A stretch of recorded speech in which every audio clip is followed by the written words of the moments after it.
नाबालिग के साथ यौन शोषण के आरोपों से घिरे आसाराम को जेल में ही अब रहना होगा। आसाराम की जमानत अर्जी कोर्ट ने खारिज कर दी है। आसाराम 15 सितंबर तक न्यायिक हिरासत में है। बताया जा रहा है कि अपराध गैर जमानती होने के कारण कोर्ट ने जमानत याचिका खारिज कर दी। उधर आसाराम ने जेल में तीसरी रात दूध और दलिया खाकर गुजारी। रात 12 बजे तक वो जेल में ही टहलते रहे और फिर सुबह 4:30 बजे ही जग गए। स्नान और पूजा की। बताया जा रहा है कि जेल में आसाराम का स्वभाव चिड़चिड़ा हो गया है। बापू आसाराम जी का जमानत का आवेदन पत्र अस्वीकार किया है, अस्वीकार किया है। बेल खारिज कर दी गई। हाँ।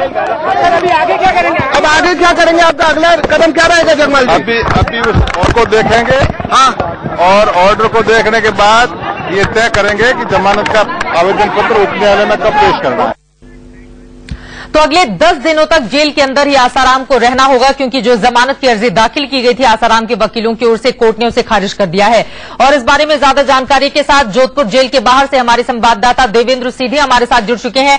देवेंद्र, पहला सवाल यही आपसे, आसाराम की तीसरी रात कैसी गुजरी और सुबह सुबह उन्होंने क्या कुछ किया, क्या कहा गया है उनकी ओर से? जेल प्रशासन ने इस बारे में कुछ जानकारी दी है क्या?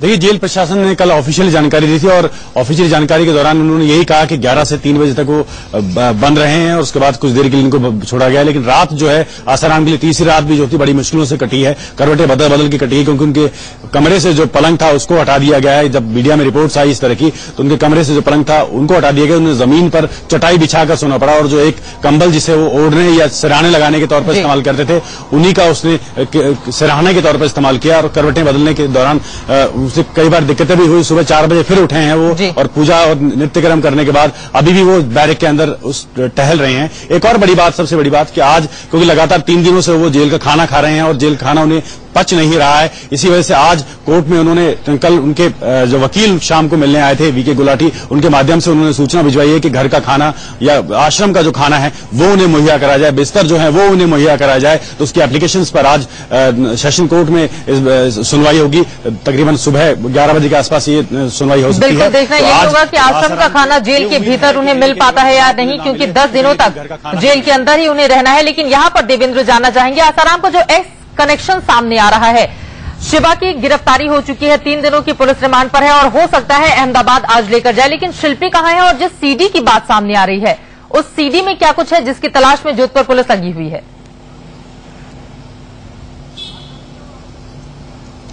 देखिए, जोधपुर पुलिस इस पूरे मामले को कड़ी से कड़ी जोड़ने का काम वो अब कर रही है, क्योंकि आसाराम खुद जेल में है और उसके बाद उसके सहयोगियों जो उन्होंने अपराध में उनका सहायक बने हैं, उसमें सबसे बड़ा नाम शिवा का जो है। शिवा क्योंकि गुजरात कच्छ का रहने वाला है और तकरीबन 12 साल से आसाराम के साथ है। 2006 में वो प्रगाढ़ तौर पर आसाराम को समर्पित हो गया था और उसके बाद से ही वो लगातार आसाराम के एक बड़े जो राज हैं उसमें अहम जानकारी वो रख रहा है, क्योंकि वो फोन आसाराम के जितने फोन थे वही रिसीव किया करता था। और कहीं न कहीं अहमदाबाद में उससे जब जोधपुर पुलिस ने उससे बातचीत की है, पूछताछ की है, तो अहमदाबाद में एक सीडी की बात आ रही है। तो शिवा, सीडी और आसाराम का और शिल्पी, ये तीनों एंगल जो है, ये कहीं न कहीं ऐसा एंगल जो है वो आसाराम के लिए बड़ी मुश्किलें खड़ी कर सकता है। शिल्पी के बारे में बताया जा रहा है कि जोधपुर पुलिस की निगाह उस पर है। कहीं न कहीं जोधपुर पुलिस जल्द ही उसकी भी गिरफ्तारी कर सकती है, उसको उसके दूसरे। बिल्कुल, लेकिन सवाल बड़ा ये होता है, इतने दिनों बीत चुके हैं और सिर्फ दावे ही किए जा रहे हैं कि शिल्पी की गिरफ्तारी कर ली जाएगी, लेकिन इतने दिन गुजरने के बाद भी शिल्पी कहां है?